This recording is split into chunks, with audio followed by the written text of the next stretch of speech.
مرحبا بكم أعزائي المشاهدين. تبون والعمامرة يستمتعان بالشاي المغربي وحلوياته. يبدو أن الرئيس الجزائري عبد المجيد تبون نسي حقده الدفين للمغرب والمغاربة ولكل من وما يأتي من بلاد المغرب، وفضل أن يستمتع بالشاي المغربي وحلوياته.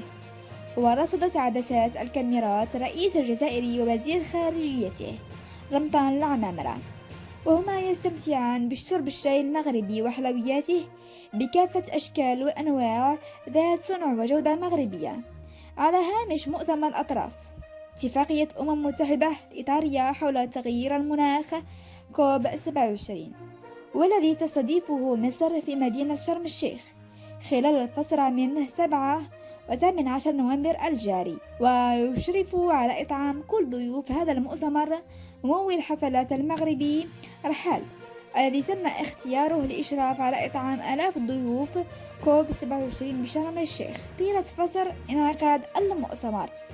وتم تداول صور تبون وزير خارجيته يقبلان على الشاي المغربي المنعنع وكعب الغزالي الرئيس، وأرفقت هذه الصور بتعليقات ساخرة من قبله أنه ليس مستبعدا أن يسارع الإعلام الجزائري الموالي لنظام الجنرالات أن ينسب رحال المغربي وكعب غزال المقدم بشرم الشيخ للجزائر.